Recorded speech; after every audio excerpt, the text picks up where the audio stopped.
Imagina un convoy de camiones avanzando por caminos polvorientos, cargados con científicos alemanes, ocultistas, arqueólogos y soldados de las temidas SS.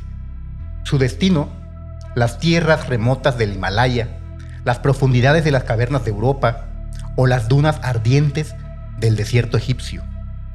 Pero su misión no era conquistar territorios, sino algo mucho más oscuro: encontrar reliquias legendarias con poderes sobrenaturales que, según ellos, cambiarían el destino del mundo. No es una película de Indiana Jones. Esto ocurrió, fue real, y el nombre de la organización detrás de esta locura era Ahnenerbe. Pero, ¿por qué una potencia militar invertiría recursos en esas expediciones mientras libraba una guerra mundial? ¿Qué secretos oscuros creían que escondían estos artefactos?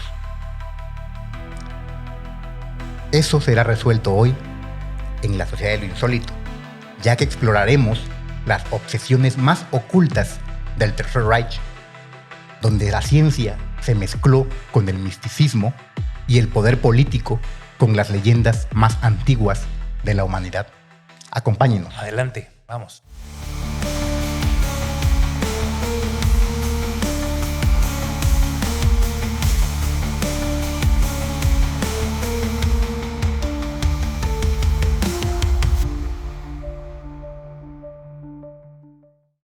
Bienvenidos a la Sociedad de lo Insólito. Cada semana exploramos los rincones más oscuros y fascinantes del misterio, desde lo paranormal hasta las conspiraciones más inquietantes. Prepárate para un viaje hacia lo desconocido, abre tu mente y únete a esta Sociedad de lo Insólito. Únete. Y bueno, Huguiño, ¿cómo estás? Muy bien, Marlon, muy bien. Ya estamos listos para escuchar sobre los Ahnenerbe, también no conocidos. Suena muy interesante. Sí, es un tema bastante inquietante, es un tema que realmente ha atrapado a muchos historiadores, es un tema fascinante. Soy Marlon, amigos, y en esta ocasión estaremos hablando de una sociedad secreta nazi, fundada por un jerarca de este grupo tan fatídico, ¿no? En la historia humana. Creo que quien no ha escuchado de ellos es porque de plano... Sí, porque de plano no le interesa la historia. No le ha interesado la historia en el cine, porque en el cine han tenido bastante participación. Sí. Este grupo, pues como sabemos, un grupo que gobernó Alemania en los años 40, con mano de hierro. Fueron liderados por un tipo llamado Adolf Hitler, que hizo... Sí, austriaco. Muchos creen que es alemán, pero es austriaco. Era austriaco, efectivamente, y que cometió crímenes atroces, crímenes de lesa humanidad, que dejaron pues al mundo en una crisis importante, que tardó muchos años en ser superada. Y bueno, ¿qué es esto de la Ahnenerbe? A ver. ¿Te sonará? ¿Has escuchado hablar de esta expresión, de este grupo? Tengo ciertos destellos, amigos, pero me llama mucho la atención tu introducción acerca de la obsesión de querer obtener reliquias importantes, entre ellas algunas cristianas, ¿no? Algunas de Jesús he llegado a escuchar. Así es. ¿No? Pero está interesante, adelante. Es muy interesante. Mira, te voy a relatar. Vamos a empezar con su creación, si te parece, y con sus objetivos. Y para eso nos iremos al 1 de julio de 1935, en Berlín. Bien. En ese tiempo se fundó oficialmente la Ahnenerbe, bajo el liderazgo de 3 hombres: Heinrich Himmler, el poderoso Reichsführer de las SS, Hermann Wirth, un controvertido historiador holandés obsesionado con los orígenes de la civilización nórdica, y Richard Walter Darré, ministro de Agricultura y teórico de la ideología sangre y suelo. Bien. Los objetivos oficiales parecían académicamente respetables: investigar el espacio, el espíritu y los logros y la herencia de la raza nórdica indogermánica, popularizar los resultados de esta investigación y motivar al público para estudiar esos temas. Bien, bien. Fuera de eso, no se sabía más. Y si lo vemos, pareciera como una asociación de investigación muy tradicional, ¿no te parece? Sí, ese triunvirato que está decidido a la investigación. Sí. Conocer algo que todavía no se tiene que no se tenía un conocimiento pleno, ¿no? Efectivamente, Desarrollar. se buscaba, a menos en la letra, Sí, un desarrollo intelectual, cultural, histórico, sin más. Pero esto no era todo lo que buscaba. ok, Las verdaderas motivaciones de esta sociedad eran otras. Y para entenderlas, es fundamental conocer la mentalidad de Himmler, ok, quien realmente era el que controlaba esta organización. bien, Él creía firmemente que la raza aria sí, había poseído en el pasado poderes sobrehumanos y conocimientos avanzados que se habían perdido con el tiempo. La misión de la Ahnenerbe ok. era recuperar ese legado. Ese poder Así es. ya trae tintes ahí medios nazis, ¿no? Que también Sí, y se vendía ocultistas. cultistas nazis, que también los nazis vendían como que la idea de la supremacía aria, ¿no? Efectivamente. Sí, bien. Esta organización, Hugo, creció Sí. muy rápido. Ya para 1939 fue Ujú, absorbida formalmente por las SS, ujú. empleando a científicos, arqueólogos, lingüistas, folcloristas y otros especialistas de Bien. varias ramas. O sea, no era pequeña, era un grupo muy grande, multicultural y Sí. multitécnico, donde había pues, científicos, historiadores, lingüistas, filólogos y hasta artistas. O ya era un departamento grande. Era un departamento Ya, muy muy grande. bien. El presupuesto anual de la Ahnenerbe Sí. era enorme. Millones de Reichsmarks, que era la moneda Ujú. nazi de ese momento, Sí, sí, sí. destinados a financiar expediciones a lugares remotos, equipamiento científico y la adquisición de artefactos y textos antiguos. Todo respaldado por el poder de las SS y con acceso a recursos diplomáticos, militares y de inteligencia. Ujú.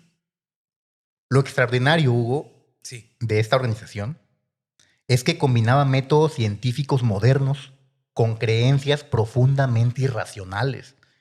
Utilizaban las últimas tecnologías en fotografía, documentación, arqueología y análisis de materiales, pero para buscar objetos legendarios cuya existencia se basaba en mitos y textos esotéricos. Nótese esa ambigüedad, Sí. cómo utilizando tecnología de punta y métodos científicos Ajá. pretendían encontrar objetos místicos con propiedades mágicas o exóticas. Como que no va No, muy... sí es una relatividad muy grande ahí, ¿no? Es muy relativo, como que con la ciencia buscar artefactos místicos está... Efectivamente. Y más que nada que partiendo de la objetividad de que ellos creían que tenían un poder, ¿no? Así es, O una función. Órale. ciertamente. De esta manera, con recursos casi ilimitados y el respaldo del propio régimen, Sí. la Ahnenerbe comenzó a enviar sus expediciones por todo el mundo en búsqueda de artefactos divinos que pudieran cambiar el curso de la historia y obviamente el curso de la guerra que estaba librando la Alemania nazi en ese tiempo contra las potencias que se llamaban los aliados. Sí. Ahora, dicho esto, tenemos que adentrarnos en la obsesión de Heinrich Himmler en lo oculto, porque es el parteaguas Sí. de esta organización. Sí. Para comprender la búsqueda de artefactos divinos por parte de la Ahnenerbe, debemos examinar lo fascinante y perturbadora personalidad de Heinrich Himmler, el verdadero arquitecto de estas misiones. Ok. Himmler no era un soldado que podríamos imaginar, sino un hombre de aspecto muy frágil. No sé si has visto fotos de él. No lo he visto. Un tipo muy menudito, bajo de estatura, usaba gafas. ¿La clásica gabardina? Sí, ¿O claro, no? vestido militar siempre, incólume, sí, pero Ajá. con una apariencia bastante alejada, diría yo, al proyecto del hombre militar de ese Sí, régimen. sí, sí, sí, sí. Que pues se le dibujaba este prospecto de militar como un tipo fornido, Sí. rubio, Sí, es alto. raza superior que Bueno, ellos. Himmler distaba mucho de esa definición. Ujú. De hecho, parecía más oriental que otra cosa en su fisionomía. Sí, la fisionomía.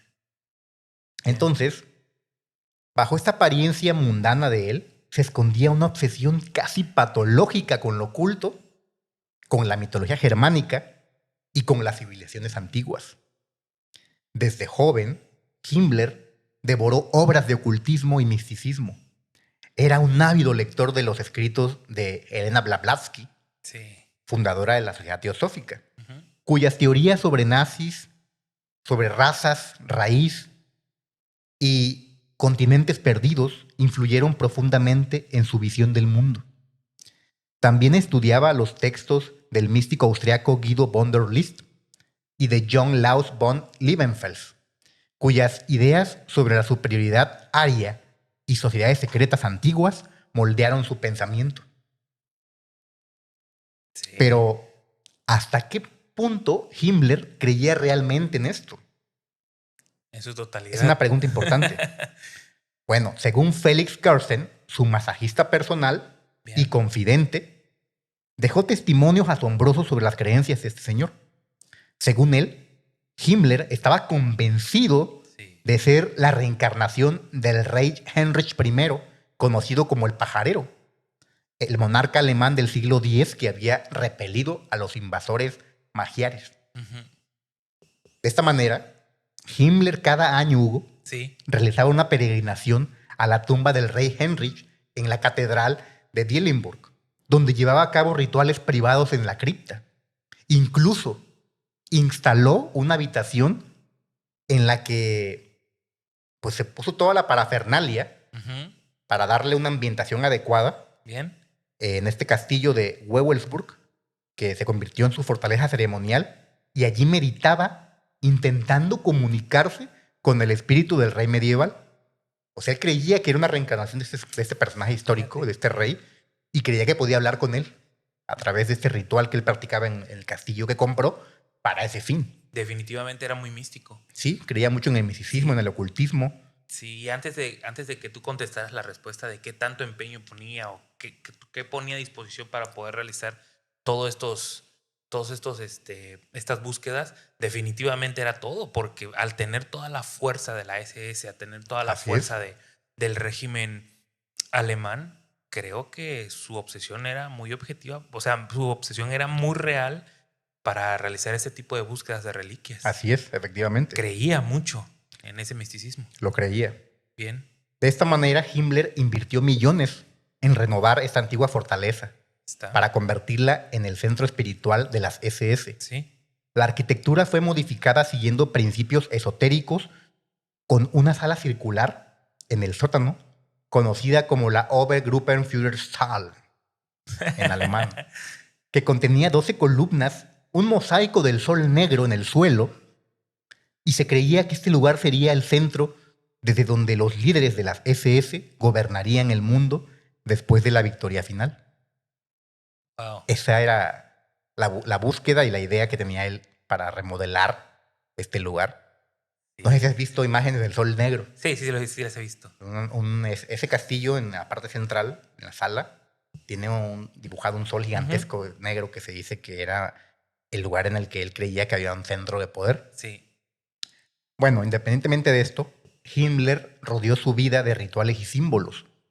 Consultaba con astrólogos antes de tomar decisiones importantes, llevaba consigo un ejemplar del Bhagavad Gita, el texto sagrado hindú, Sí. y estaba obsesionado con el rey Arturo y con los caballeros de la mesa redonda, viendo a las SS como una versión moderna de esta orden mística de guerreros. Sí. Creo que hubiera sido buen integrante de la sociedad del insólito, ¿no? Por todo lo que desarrolla. Sí. Todo el interés que le guardaba Así a es. diversos personajes, a los textos del Baba Gambita, de esos hasta... Efectivamente, era un tipo con intereses muy particulares y muy obseso con los temas místicos, mágicos. Qué chido. Sí. Bueno, chido Bueno, hacia sí. afuera, porque el tipo fue terrible. Sí. Eso también hay que decirlo, Sí, sí, pero sí. tenía sus ideas. Un aspecto crucial, Hugo, de todo esto, insólitos, Sí. es abordar las creencias de Himmler, que básicamente tenía la convicción de que el cristianismo había corrompido y debilitado a Alemania. Ujú. Consideraba a la Iglesia Católica una institución extranjera que había destruido la verdadera espiritualidad germánica. Uno de sus objetivos a largo plazo en la Nenérbe Sí. era recopilar pruebas y conocimientos que permitieran revivir una supuesta religión aria original Sí. basada en los cultos precristianos. Él decía que la religión cristiana, en todas sus vertientes, Sí. era un lastre para la nueva Sí, raza que venidera. había contaminado la religión inicial de Alemania. Exactamente, y que tenía que volverse a los orígenes, a esas Para religiones entender. antiguas. Esa era la forma que él tenía de ver la religión. De esta manera, para Himmler, los artefactos divinos no eran meras curiosidades arqueológicas, sino herramientas esenciales para esta transformación y para otorgar poderes sobrenaturales al régimen nazi. Poderes que le permitieran ganar la guerra. Sí, creo que tenían cubierto todos los aspectos, ¿no? Los nazis. Así Tanto es. en la milicia, la política y también en lo esotérico. Sí, no querían dejar ningún flanco vacío sin explorar. Querían básicamente agotar todas las posibilidades a su alcance. Sí. Desde la ciencia más convencional hasta el tema ya esotérico. Qué interesante. Está interesante. Sí. Y así, motivado por esas creencias, Himmler dirigió a la Nenérove en algunas de las búsquedas arqueológicas más extrañas y ambiciosas jamás emprendidas por un Estado moderno. Bien. Y es a lo que vamos a ir en este momento, insólitos. Y vamos a comenzar con uno de los artículos más increíbles y fascinantes de la historia. Me estoy refiriendo al Santo Grial. ¿El Santo Grial? Este es el artículo con el que comenzaremos. Bien. Esa es una de las reliquias. Así es. Ok. De todos los artefactos místicos que obsesionaron a la Nenérove, ninguno capturó tanto la imaginación de Himmler como el Santo Grial. Ok. Pero el Grial que buscaban los nazis no era simplemente la copa utilizada por Jesús en la Última Cena, sino un objeto mucho más antiguo y poderoso, vinculado, según ellos, a las tradiciones paganas nórdicas. Esta búsqueda estuvo principalmente a cargo de Otto Rahn, una figura fascinante y trágica. Rahn era un investigador brillante, apasionado por las leyendas artúricas y el ciclo del Grial. Ok. En 1933, antes de unirse a la Nenérove, había publicado un libro titulado Cruzada contra el Grial, Ok.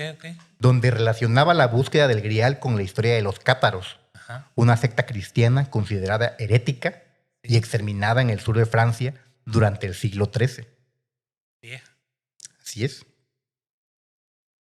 La teoría de Rand, que era revolucionaria, sostenía que el Grial no era una copa, como se le vincula en casi todas las tradiciones. De hecho, de ahí sale la vinculación de la copa que sale en Harry Potter, también esa mística de tener, que ese poder venía del Santo Grial. Sí, y sobre todo yo diría las películas de Indiana Jones también muy inspiradas en toda esa temática. De Sí. hecho, hay una de Indiana Jones donde buscan el Grial. Sí, exacto. Entonces, este señor decía que el Grial no era una copa, sino que era una piedra sagrada, posiblemente una esmeralda, caída de la corona de Lucifer durante su batalla con Dios. Esa era aparentemente el Santo Grial. El Santo Grial. Rand creía que los cátaros habían sido los últimos guardianes del verdadero Grial y que, cuando fueron perseguidos por la Inquisición, lo habían escondido en algún lugar de los Pirineos, posiblemente en las cuevas cercanas al castillo de Montesquieu, último bastión cátaro que cayó en 1244. Fíjate lo que tuvo que investigar esta persona para ir juntando esas migas. Así es. De saber dónde fue el último destino del Santo Grial. Efectivamente. Era una persona muy culta. Efectivamente. Ya en 1931, antes de unirse a la Nenérove, Rand ya había explorado extensamente estas cuevas. Cuando Himmler conoció su trabajo, quedó fascinado. Rand fue reclutado en las SS en 1936, con el cargo de Untersturmbannführer, y recibió financiamiento generoso para continuar sus investigaciones bajo el paraguas de la Nenérove. Entre 1936 y 1938, lideró múltiples expediciones a los Pirineos franceses. Sí. Equipos de la Nenérove cartografiaron meticulosamente sí. sistemas de cuevas como Lombrips y Ormolac, buscando cámaras ocultas o inscripciones que pudieran conducir al Grial. Una búsqueda de película. Es lo que te digo, o sea, la neta, qué chido, qué padre, güey, tener ese poder para poder hacer esas excursiones. Excursiones en donde ibas a tratar de localizar reliquias que son y siguen siendo importantes para la historia contemporánea y antigua. Efectivamente. tener el poder, ¿no? O sea, el material, la economía y todo eso para poder desarrollar esas excursiones, de verdad que debe haber sido algo muy, muy bueno. Sí. En paralelo a esto, Sí. otros investigadores de la Nenerve recorrían bibliotecas monásticas de toda Europa buscando manuscritos medievales que contuvieran pistas sobre la ubicación del Grial. Adquirieron antiguos textos herméticos, tratados alquímicos y copias de leyendas artúricas poco conocidas. Todo documento que mencionara al Grial era minuciosamente analizado.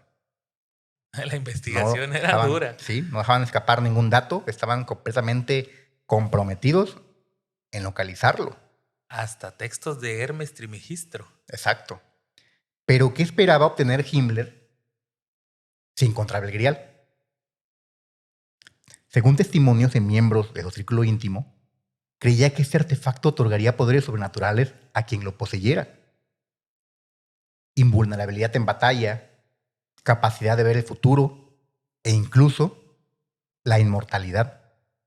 También lo veía como prueba tangible de una tradición espiritual aria precristiana que legitimaría sus planes de reemplazar al cristianismo como una nueva religión estatal basada en antiguas creencias germánicas. Ok. La historia de Otto Rahn, sin embargo, tuvo un final trágico. A ver. A pesar de sus esfuerzos, nunca encontraron el Grial. En 1939, presionado para demostrar resultados y acosado por sus superiores, Claro. Rahn renunció a la CSS. Poco después, en marzo de ese año, fue encontrado muerto en las montañas tirolesas, aparentemente por suicidio o hipotermia. Aparentemente. Aparentemente. Bueno, es que también no dio resultados. O lo desvivieron después de haber gastado millones de Reichsmarks Y de tecnología. y tecnología y todo, no encontrar nada. Pues ¿Qué sí, opinas? La verdad, amigo, creo que todo objetivo, toda finalidad de un trabajo, y más en el régimen más duro, de los más duros ¿Qué ha que han habido? existido, sí, claro, Efectivamente. debe de haber resultados. Entonces, si tú estás poniendo economía, tú estás poniendo capital, esfuerzo humano para encontrar alguna reliquia y esta reliquia no se encuentra, pues se puede concluir que fue un fracaso, ¿no? Esa expedición, Claro, por lo menos. claro. Sí, pues no, definitivamente, amigo, creo que es muy interesante este departamento que se dedicaba específicamente a hacer la búsqueda de estas reliquias, en específico esta primera que acabas de señalar del Santo Grial, ¿Santo Grial? que ellos ya lo ejemplifican como una roca, ¿no? Una piedra Con propiedades con propiedades, sí, mágicas y místicas. que pueden beneficiar, y específicamente se la buscaban pues al Führer, ¿no? Para que tuviera un beneficio místico, pero pues ya me pintaba a mí que no se iban a poder encontrar. De hecho, yo te quería comentar la homologación que existe actualmente en los videojuegos, ¿no? En los videojuegos, recientemente acabo de concluir uno que se llama Ender Magnolias y siempre están las reliquias. Gran parte de los easter eggs o de cómo va avanzando un videojuego es ir encontrando reliquias. Así es. También se ha llevado a la pantalla grande, lo has dicho, Indiana Jones, ¿no? Creo que algunas películas específicamente tienen que ver con una reliquia que se busca. Indiana Jones y los cazadores del Arca Perdida. Ajá. La película más emblemática de él. Es correcto, sí.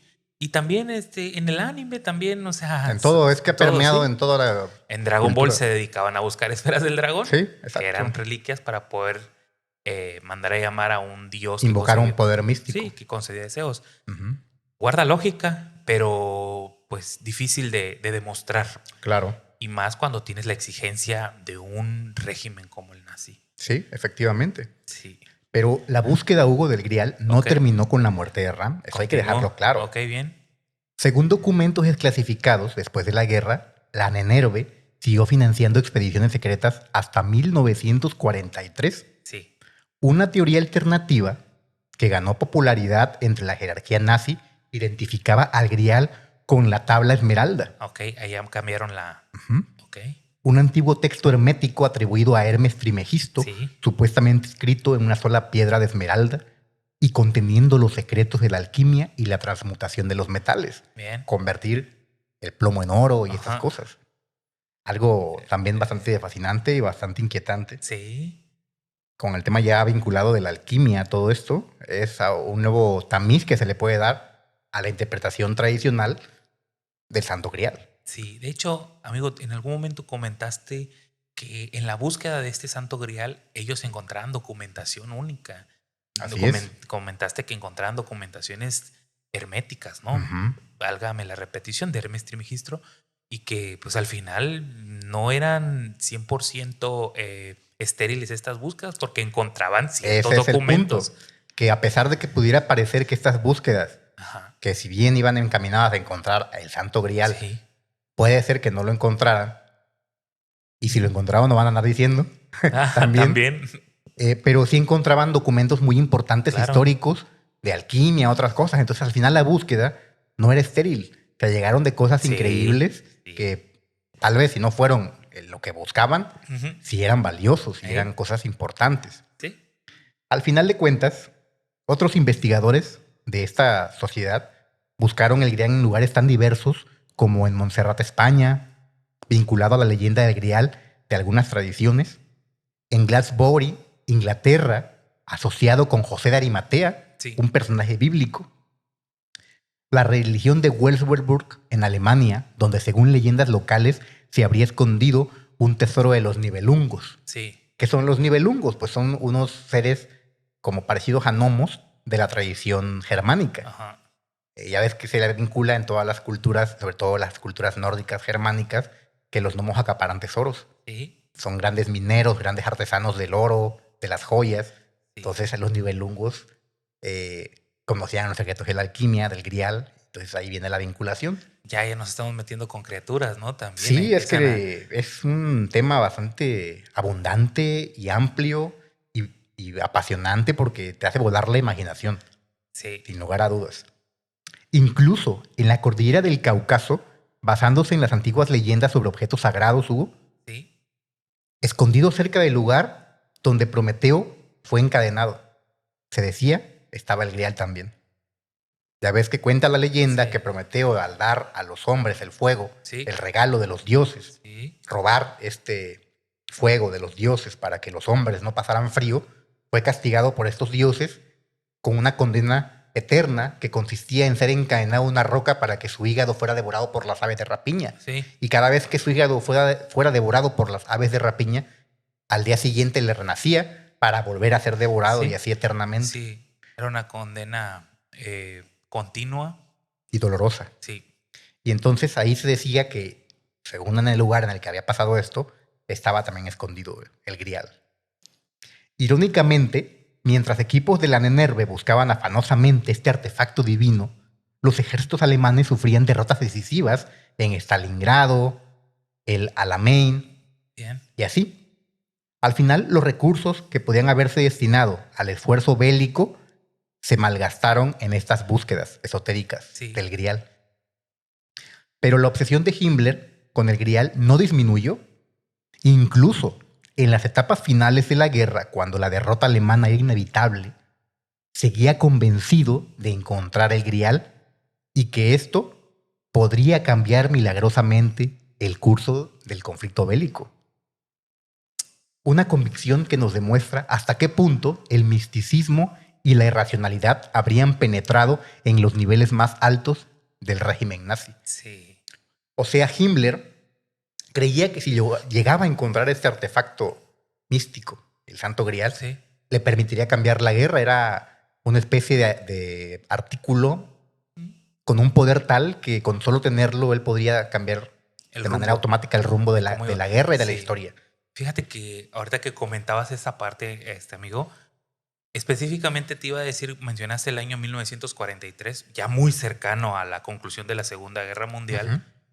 Y que las fuerzas alemanas ya empezaran a menguar. Así es. Te iba a comentar específicamente eso, que es evidente que el recurso iba a empezar a bajar.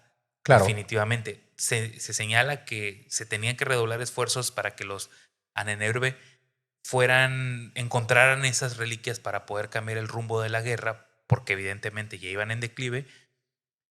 Pero creo que lo más real y lo más objetivo que pudo haber pasado es que los recursos se fueron ya para abajo porque ya iban. Sí, es que era un gasto muy grande el que tenían para poder sufragar la guerra que tenían ellos en puerta.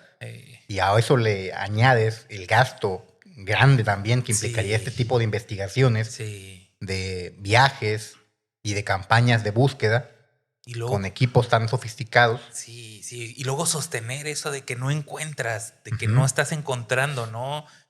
Justificar eso ante las juntas que se realizaban. Sí, efectivamente. Y que me imagino que había gente totalmente militar y objetiva, ¿no? Claro. Que decía, oye, no vamos a estar destinando cierto recurso para este departamento en que no nos está encontrando o que está encontrando ciertos documentos, pero que no son útiles para la guerra.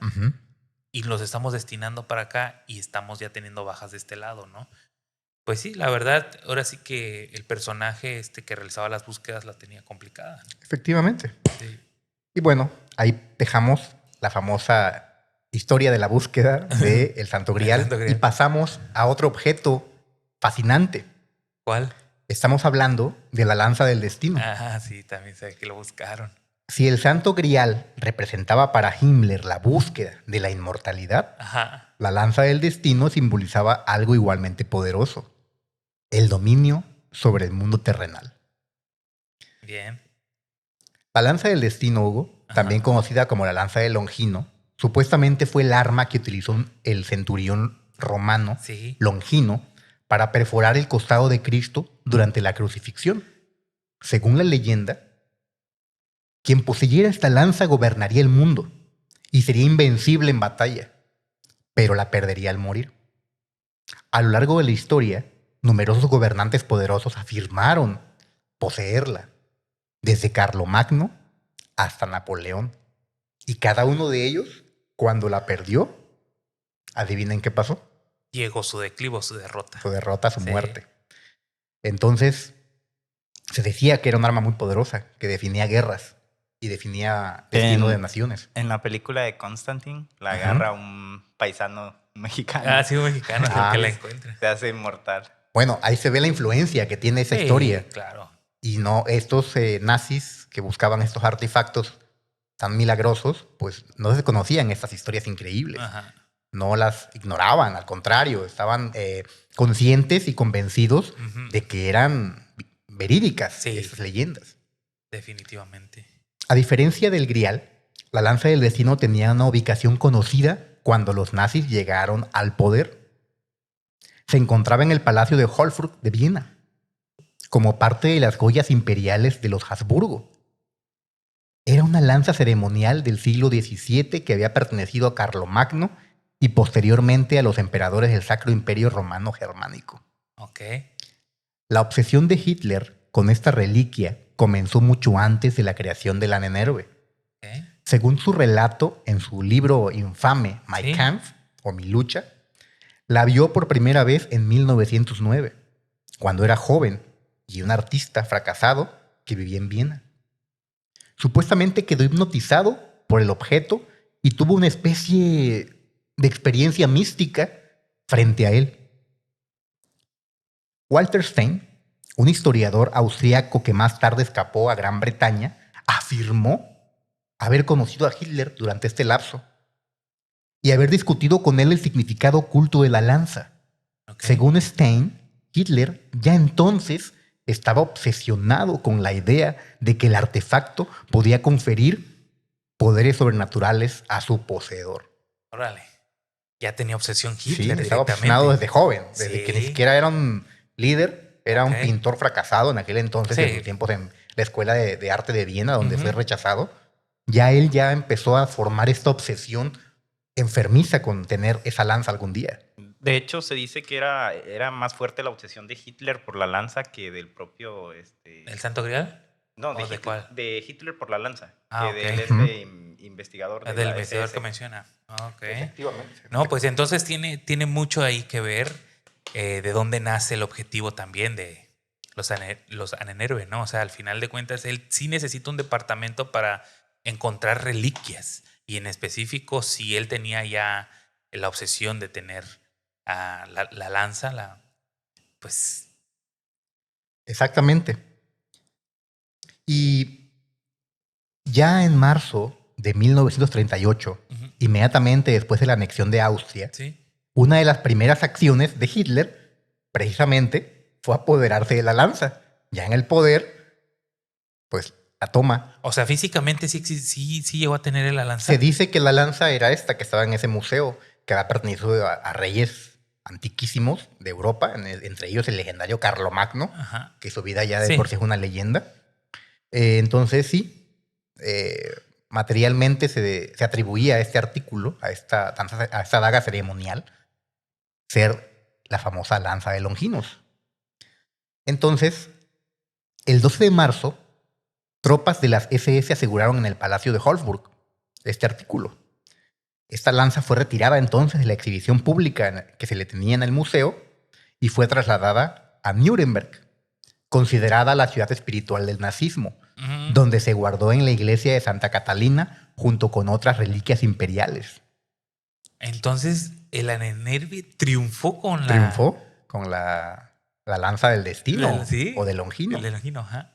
Sí.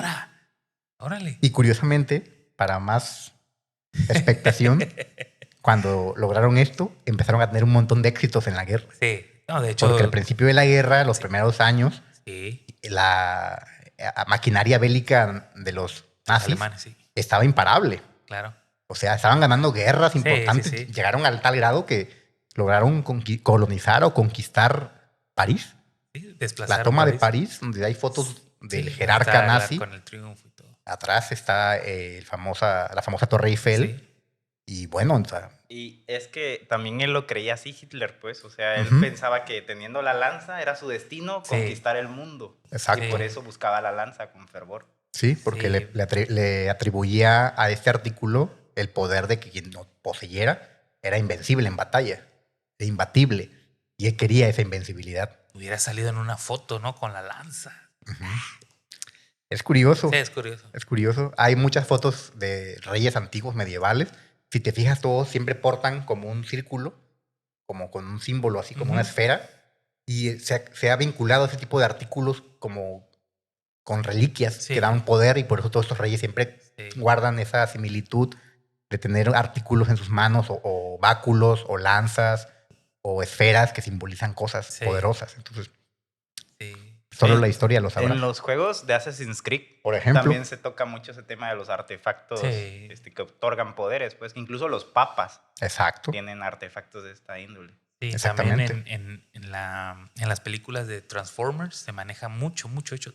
De hecho, de que estos, ¿cómo son definidos los Transformers? Como, no son robots, no son como artefactos no biológicos. Bueno, el punto es que ellos en el planeta Tierra habían dejado ciertos artefactos, ¿no? Como había uno muy famoso, no recuerdo el nombre, que era como una llave, ¿no? Que también le otorgaba poder. La última que también grabó Anthony Hopkins con ellos, que también se desarrolla en Europa, hablaban específicamente de un artefacto como un medallón, que se hablaba también de la época de Merlín y todos estos. Efectivamente. Son reliquias. Digo, se ha vinculado y ha inspirado esos temas a multitud de obras. Te digo, aquí en este caso tú me estás haciendo referencia a una saga famosa de cine, de los Transformers, y bueno, ahí notas tú la influencia que ha tenido todo esto en este tipo de obras. Al final, aquí es donde entra justamente la Ahnenerbe, volviendo al tema de la búsqueda de este objeto. Mientras Hitler ya poseía la lanza, Himmler no estaba completamente convencido de su autenticidad. O sea, esa lanza que estaba en ese museo, según Himmler, no era la genuina. Él dudaba. Entonces, a través de este grupo, Himmler inició un proyecto secreto para investigar la verdadera historia de la reliquia y determinar así si realmente era la lanza que había perforado el costado de Cristo. Un equipo de especialistas dirigido por Ernst Schaffer, quien más tarde lideraría la expedición al Tíbet, fue asignado para estudiar la lanza utilizando los métodos científicos más avanzados disponibles en aquella época. Realizaron análisis metalúrgicos, estudiaron inscripciones y compararon su estructura con las inscripciones históricas. Al mismo tiempo, Hugo, otro equipo investigaba registros históricos en bibliotecas y archivos de toda Europa, buscando verificar la cadena de custodia de la lanza desde la época romana. O sea, empezaron a hacer una línea de tiempo de miles de años para poderle seguir la pista y verificar si ese objeto era o no la verdadera lanza de Longinos o lanza del destino. Se estudiaron exhaustivamente crónicas medievales, registros eclesiásticos y documentos imperiales. Pero surgió un problema. ¿Cuál? Habría otras lanzas del destino reclamando su autenticidad. La Catedral de Cracovia en Polonia y la Basílica de San Pedro en Roma poseían artefactos similares. La Ahnenerbe envió agentes para examinar estas reliquias competidoras. En 1940, la controversia dentro de la Ahnenerbe se intensificó. Algunos investigadores concluyeron que la lanza de Viena era una reliquia carolingia auténtica, pero probablemente no era la verdadera lanza del Longino.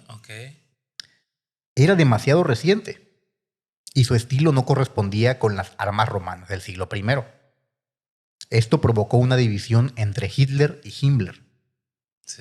Hitler, por razones personales, por su obsesión de joven, cuando la vio y quedó fascinado, insistía en que la lanza de Viena era auténtica. Himmler, más interesado en la legitimidad histórica y esotérica, ordenó a la Ahnenerbe iniciar una búsqueda de la verdadera lanza del destino. Está interesante. Sí. Al final, ¿no era o sí era la? ¿Tú qué piensas? Yo sí considero que si la lanza era perteneciente al siglo XVII,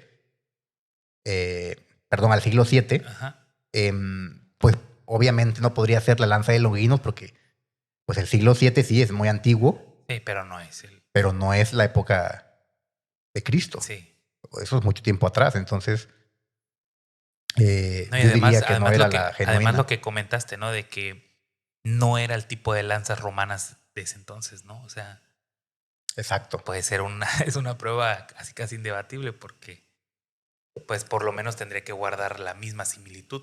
Exactamente. De ese tipo de lanzas, ¿no? De hecho, sí. Así comenzó una de las operaciones más secretas de la Ahnenerbe. Según documentos desclasificados después de la guerra, equipos de arqueólogos e historiadores protegidos por unidades especiales de las SS, los agentes estos de negro, entallados, elegantes, peligrosísimos. ¿Sabes qué me recuerda mucho? Creo que bebe mucho de Medal of Honor, ¿o cuál? No, más en el cine, Hellboy. Sí. En Hellboy hay una sociedad del gobierno que se encarga de investigar artículos místicos a la que pertenece Hellboy. Y hay uno de sus enemigos, de él, de los más clásicos, es un agente que tiene como una máscara que está vestido de nazi, con un traje de las SS, justamente. De cuero, ¿no? Ajá, y tiene así como una máscara rara. Me recuerda mucho a todo esto. A mí, de hecho, está totalmente basado Hellboy en Ahnenerbe y en los... Tanto en la lanza del destino como en el cáliz también Sí, exacto. Y creo que también, esa vestimenta sale también en la película famosa de Bastardos sin Gloria de Tarantino, ¿no? Sí, es que te digo, este evento, independientemente de si encontraba o no esos objetos, es fascinante porque ha vivido tanto la cultura de este acontecimiento y la existencia de esa sociedad secreta que quién no puede pensar que ha cambiado mucho la forma en que vemos la historia y como vemos los artículos antiguos y las reliquias. Estas expediciones tan increíbles que inspiraron películas como Indiana Jones, Hellboy, videojuegos, ni se diga, toda la saga de Uncharted o Lara Croft. O sea, es un tema fascinante realmente. Increíble e inquietante y atrapante, obviamente, también, porque siempre te hará pensar si esto realmente fue cierto de encontrarse estas lanzas, si las tiene alguien, y si las tiene entonces es el que domina el mundo. ¿Quién las tendría? Bueno, diríamos que Estados Unidos a lo mejor tiene la lanza del destino. Y por eso el mundo lo están controlando ellos. Puede ser. Es una pregunta. Respecto a eso, yo sí quisiera hacer un acote de que se dice que los alemanes recuperaron los aliados la lanza del destino. Exacto. Y que por eso perdieron. Alemania perdió. Sí, de hecho, voy a tocar esa parte más adelantito. Sí, Justamente un poco más adelante de esto, porque hay una anécdota ahí. bien. Pero bueno, volviendo a esta cuestión de la búsqueda, varios equipos de arqueólogos e historiadores protegidos por unidades especiales que te comentaba Sí, de las sí, SS buscaron la verdadera lanza y entre varios lugares a los que fueron se encontraron antiguas fortalezas templarias en Tierra Santa, catacumbas secretas bajo Roma, donde están enterrados los papas y los santos de su religión. Sí. Monasterios ortodoxos en Armenia, donde según algunas tradiciones se habría escondido, y tesoros enterrados por los visigodos en el sur de la Francia. Órale. O sea, una búsqueda global. La búsqueda se intensificó particularmente en Armenia, ya que según textos antiguos estudiados por la Nenerve, la verdadera lanza podría haber sido llevada a Echmatzin, sede del patriarcado de la Iglesia de Armenia, durante el siglo IV, cuando el ejército alemán avanzó hacia el Cáucaso en 1942. Un destacamento especial de la Nenerve acompañaba a las tropas con la misión específica de alcanzar Armenia y revisar cualquier reliquia importante. Y obviamente incautarla para estudiarla.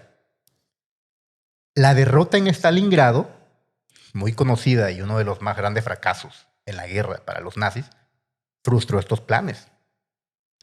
Pero existen evidencias, Hugo, de que unidades de la SS confiscaron numerosos artefactos religiosos durante ese avance, muchos de los cuales nunca fueron recuperados después de la guerra. Vuelvo a lo que comentaba en un inicio.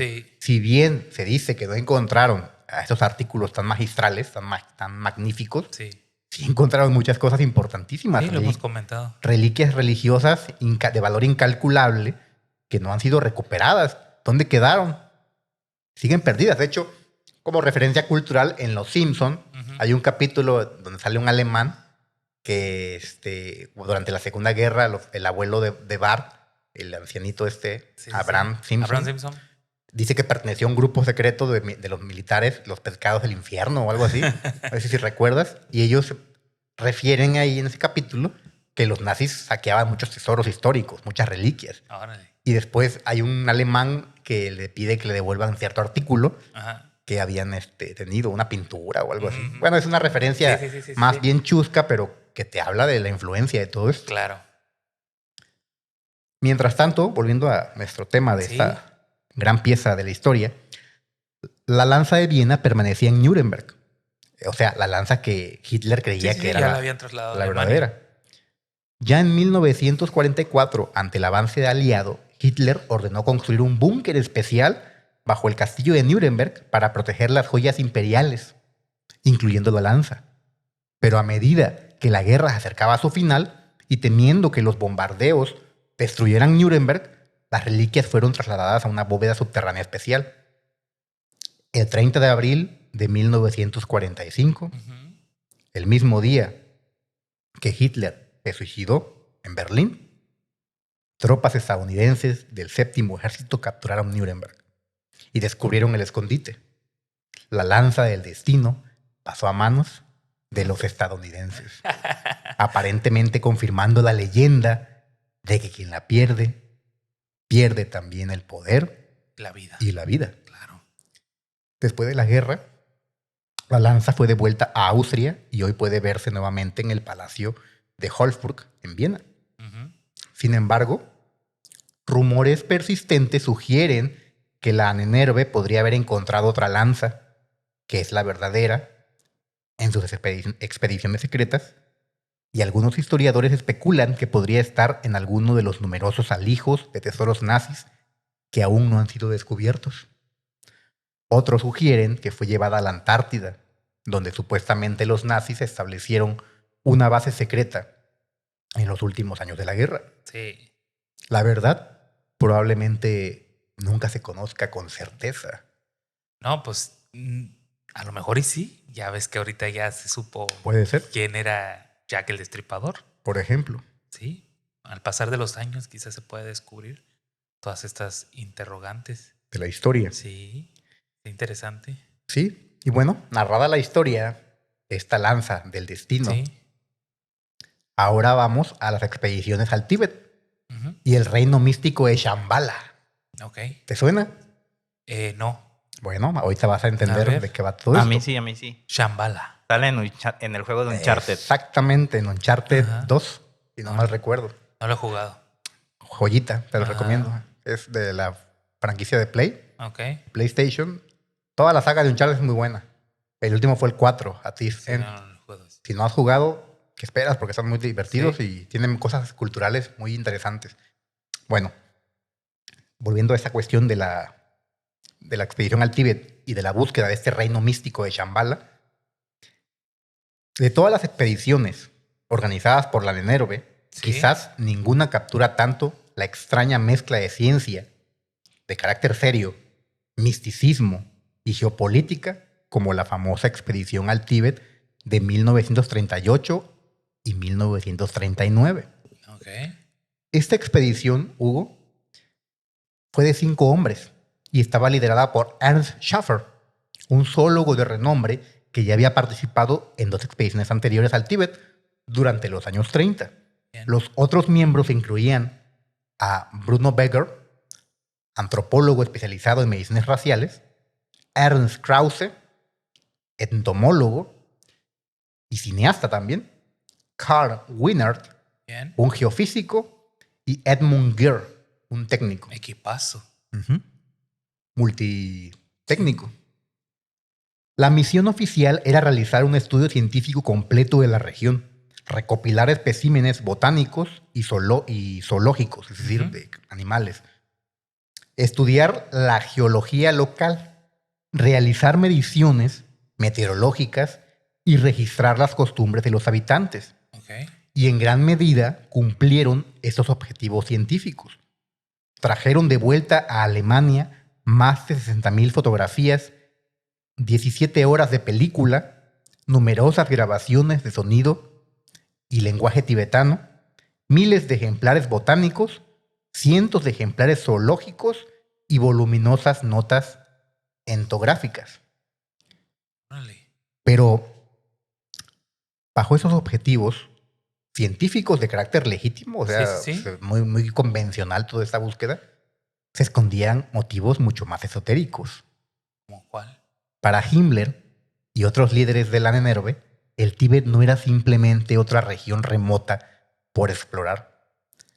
Era el posible hogar de Shambhala o Agartha, un reino místico mencionado en antiguos textos budistas y adoptado por la teosofía occidental y otros movimientos ocultistas.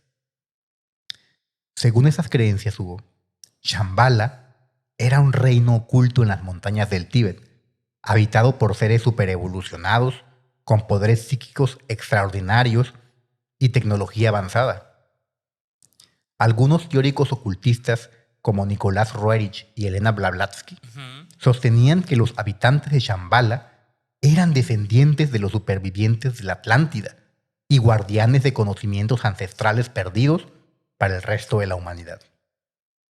Wow. Himmler estaba convencido de que estos habitantes de Shambhala eran en realidad arios puros que habían mantenido intacto su linaje y sus poderes desde los tiempos más históricos. Sí.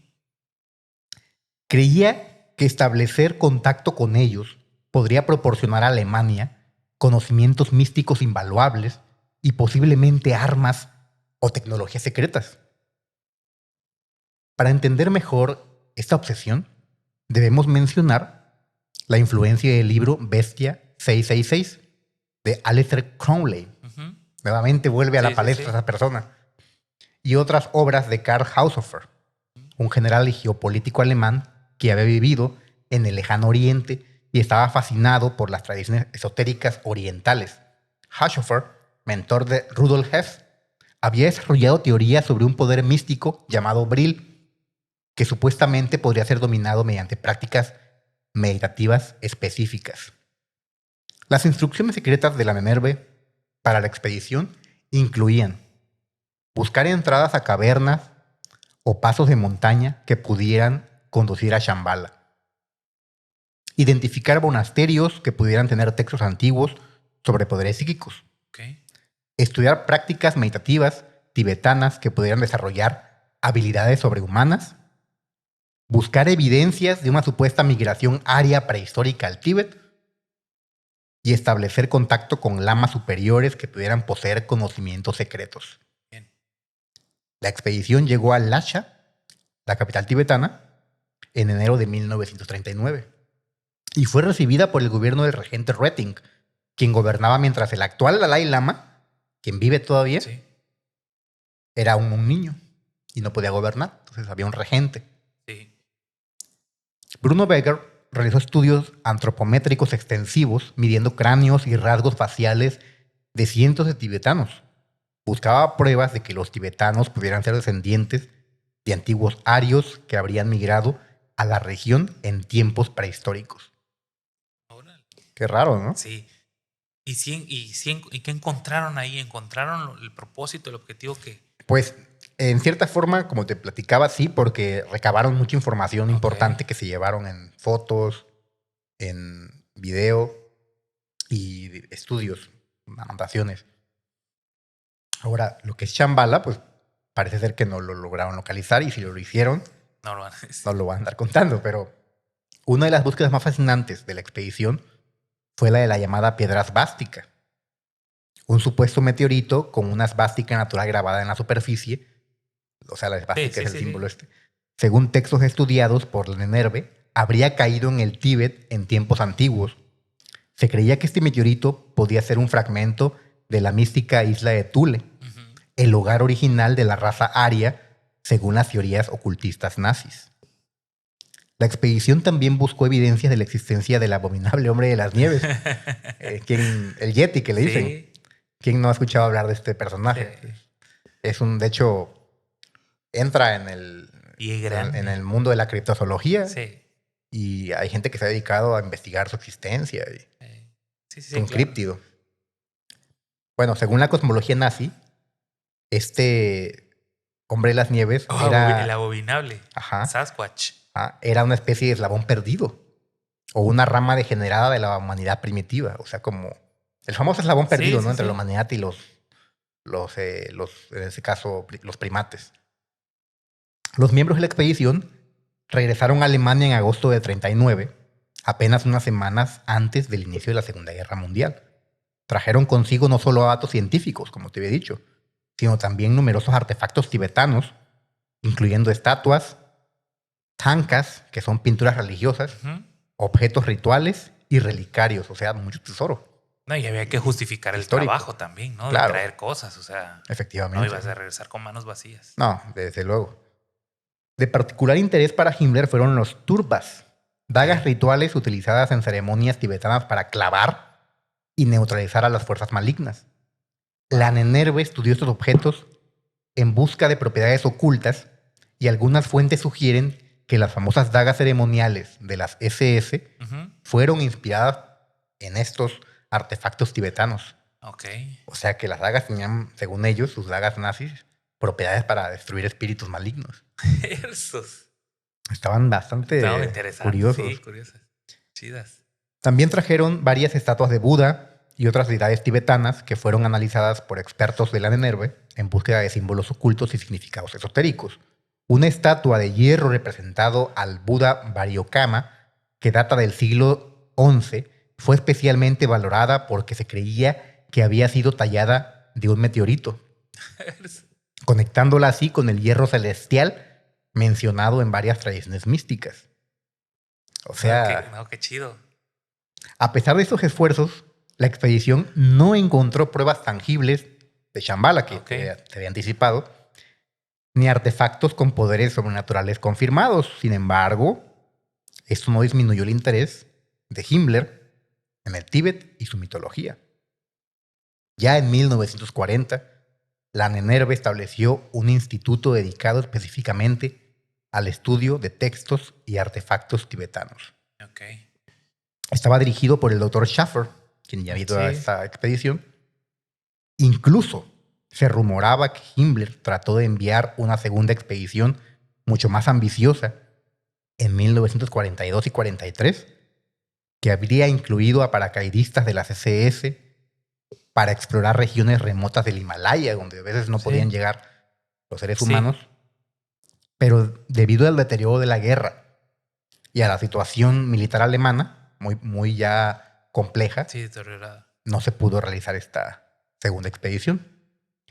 Que habría sido interesante, ¿no? Habría sido bastante interesante. Pero entonces no se localizó Shambhala. No o se sea, localizó. Vamos dentro de las reliquias, una sí la encontraron, una no la encontraron Ujú. y Shambhala no fue No, localizada. no fue localizada. Pedro, no fue localizada Shambhala. Nada. Finalmente, la búsqueda de Shambhala y sus secretos continúa resonando en la cultura popular hasta nuestros días. Ok. Pero pocos recuerdan que fue la Nenerve quien organizó Esa expedición. esta primera expedición Claro. científica para buscar este mítico objeto y usarlo a su favor. Y creo Y que mítico lugar también. sí, y creo que estaban haciendo también, pues, la vinculación sobre que pudiese ser una raíz de donde haya nacido el ser humano ario, ¿no? O sea, tiene que ver también con sus... Sí, se decía que era el reino primitivo o primigenio Sí, exacto. de la raza aria y que de estos arios originales Ajá. o arios primigenios tenían Sí. poderes psíquicos, o sea que eran gente con facultades sobrenaturales. Sí. Sí, o sea, esa parte es interesante porque también, claro, que nace, ¿no? De ahí de el régimen nazi querer hacer esta investigación acerca de las raíces, acerca de Shambhala, por tener, pues, una comunidad primigenia en la orden nazi, Exactamente. en la comunidad nazi. Pues sí, está muy interesante. Desafortunadamente no se pudo realizar la segunda expedición. ¿No? Pero afortunadamente perdieron la guerra, pues, porque ya se estaban tornando un poco. Efectivamente, si no, quién sabe qué hubiera pasado. ¿Quién sabe? Y bueno, narrado el tema sobre esta búsqueda de Shambhala, ¿Sí? Shambhala. vayamos ahora a la obsesión por la Atlántida y Thule. Ok. Atlántida. Atlántida. Aquel continente que estaba hundido. Exacto. Si el Tíbet representaba para la Nenerve la posibilidad de encontrar supervivientes de una antigua civilización, Ok. la búsqueda de la Atlántida significaba encontrar el origen mismo de la civilización aria. La Atlántida, el continente perdido descrito por Platón en sus diálogos Timeo y Citrías, había fascinado a generaciones de exploradores y místicos. Pero para la Nenerve no era simplemente un mito, sino que era la patria original de la raza aria. Vale. O sea, para ellos no era solo un mito, leyenda. No. Ellos creían que de ahí venía su raza. Sí, no, ya tenían un interés. Un interés ya de identidad histórica. Esta creencia se basaba en las teorías de escritores ocultistas como Elena Blavatsky, Claro. fundadora de la teosofía, y especialmente en las obras de Hermann Grid, uno de los fundadores de la Nenerve. Grid sostenía que la civilización aria había surgido en un continente polar, Thule, asociado con la Atlántida, y que desde allí había irradiado hacia el resto del mundo. Oh, suena lógico, sí. Sí. En 1938, la Nenerve organizó una expedición a las Islas Canarias liderada por Otto Huth y Dominic Joseph Woffel. Las Canarias, según algunas teorías, podrían ser los picos de montañas del continente Atlante, ahora hundido, que quedaron sobre el nivel del mar tras la catástrofe que hizo sucumbir al resto del continente. O sea, que lo que ahora son las Islas Canarias que están en España son como que las puntas de este partes altas, claro, antiguo continente. Sí, interesante. De particular interés para la expedición eran los guanches, los habitantes originales de las islas antes de la conquista española. Los guanches tenían características físicas que los nazis consideraban nórdicas. Muchos eran altos, rubios y de ojos claros, especialmente sorprendente en una población de origen africano. Sí. Órale. Para la Nenerve, esto era prueba de que los guanches podrían ser descendientes directos de los atlantes arios que habrían sobrevivido al hundimiento del continente. La expedición continuó cuidadosamente y se recabaron momias guanches. A estas momias se les realizaron mediciones antropométricas de sus cráneos y se recolectaron artefactos y elementos culturales. También se documentaron las misteriosas inscripciones y petroglifos en las islas, buscando similitudes con símbolos rúnicos germánicos. Pero la búsqueda de la Atlántida se extendió mucho más allá, Hugo, de este lugar de las Islas Canarias. Inspirados por las teorías del explorador alemán Jürgen Schnaut, quien identificaba la Atlántida con Helgoland en el Mar del Norte, la Ahnenerbe financió excavaciones submarinas frente a las costas de Frisia y Dinamarca. O sea, andaban en todos lados haciendo excavaciones. Andaban en la búsqueda de la localización. Sí, ¿cuánto dinero no se llevarían? Imagínate. No, bastante. Porque eso no es barato, sin nada más irte de viaje. Es caro. Ahora imagínate organizar una expedición con un equipo grandísimo de personas. Sí. Todos los recursos que se deben de vincular ahí, ¿no? Sí.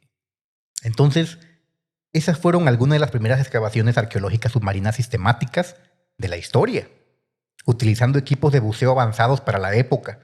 Los buzos buscaban evidencias de estructuras sumergidas o artefactos que pudieran pertenecer a la civilización atlante. Mientras tanto, en laboratorios alemanes, científicos de la Ahnenerbe estudiaban núcleos de hielo de Groenlandia y muestras geológicas de las regiones árticas, buscando evidencias de un cambio climático catastrófico que pudiera haber transformado un continente templado y habitable en la región helada actual, que está pura hecha hielo. Sí. La búsqueda de artefactos atlantes tenía objetivos muy específicos. Según documentos internos de la Ahnenerbe, buscaban pruebas de tecnología avanzada que pudieran haber sobrevivido al cataclismo. Dispositivos de energía, armas basadas en principios desconocidos o máquinas capaces de controlar el clima. Bien. Ahora muchas de esas cosas ya no suenan descabelladas. No. A nuestro estándar, ¿no? Pero pues imagínate en aquellos años. Eran armas maravillosas. Tener un arma que cambie el clima. Era eso, manipularlo a tu antojo, algo increíble. Un texto particularmente influyente para esta búsqueda fueron las crónicas de Akakor, que describía una civilización subterránea con tecnología avanzada. La Ahnenerbe tomó estos relatos suficientemente en serio como para financiar expediciones en búsqueda de entradas a supuestos mundos subterráneos. El famoso tema de la Tierra Hueca. La Tierra Hueca, sí, claro que sí. ¿Sí has Sale oído? hasta en las películas. Hay películas que ya la abordan, ¿no? Sí. Viaje al centro de la Tierra. Sí, de Julio Verne, ¿no? Él escribió el de viaje Julio Verne. Y creo que... ¿Alguna otra, Pedrito, de que haya salido La Tierra Hueca? Una película de King Kong. También en la de King Kong, es cierto. Claro, que encontraban minerales que eran muy y que había, poderosos. Pues, había era una normalidad, montañas dentro de la tierra silvestre. Y bosques. Ajá, exacto. Como que bajaban y nada más se volteaba el panorama, se invertía y era algo normal. Ajá, y como volcanes. que el sol de esa tierra subterránea era el núcleo de la Tierra. O sea, una cosa súper loca, ¿no? Sí. Bueno, la obsesión llegó hasta el punto de que la Ahnenerbe estableció un departamento dedicado específicamente al estudio de los antiguos símbolos de poder que supuestamente habrían utilizado los atlantes. Sí. Se analizaron miles de símbolos y petroglifos de todo el mundo buscando patrones comunes que pudieran ser activados de alguna manera. La expedición a la Atlántida de 1938 y 1939 se empezó a enfocar en la región polar. Bien. Y para ello viajaron a la Antártida. Directamente. Sí. Y esta búsqueda también estuvo vinculada con componentes relacionados con teorías que decían que la Atlántida se había tornado ahora en el continente ártico, que pues está lleno de hielo. Según algunos teóricos de la Ahnenerbe, se especulaba que partes de la Atlántida se movieron hacia el sur cuando el continente se hundió y que vestigios de esta civilización ahora estaban en la Antártida. Sí. O sea, por eso es que se habla en la historia de que los nazis habían viajado. No sé si habías ya escuchado o leído que hubo muchas expediciones nazis a la Antártida. No sabía. Y de hecho iban en sus submarinos. Órale. Curioso. Llegaron hasta allá. La Antártida está acá en el sur de América. Así que ya te imaginarás nazis ahí. Bueno, después se fueron a vivir muchos a Argentina, así que pues ya quedaba cerca. Argentina, sí, exacto. A pesar de todos estos esfuerzos, no se encontraban pruebas concluyentes de la existencia de la Atlántida. Sin embargo, eso no detuvo otra vez más a Himmler y a la Nennerve, que siguieron financiando investigaciones hasta los últimos días del Reich. Sí. Y ahora pasamos a, creo yo, uno de los artículos que buscaron más fascinantes y más influyentes en la cultura. Ujú. Y me estoy refiriendo a la búsqueda del Arca de la Alianza y otros artefactos bíblicos. La paradójica búsqueda de artefactos bíblicos por parte del régimen, que era anticristiano, Sí. era antisemita, es uno de los aspectos más fascinantes de la historia de la Nennerve. Ok. Volvemos a lo mismo, a ese tema, ¿no? Paradójico de las contradicciones. Como ellos, siendo, como se les conoce, Exacto. estaban convencidos de artefactos de poder A través de del origen, misticismo. muchos de origen judío, como en Sí. este caso el Arca de la Alianza, pues se habla en los textos bíblicos que tienen su origen en la religión Sí. judía. Entonces, qué ironía. El Arca de la Alianza, el cofre sagrado descrito en la Biblia, que Ujú. contenía las tablas de la ley que fueron encargadas a Moisés, era quizás el más codiciado de estos artefactos.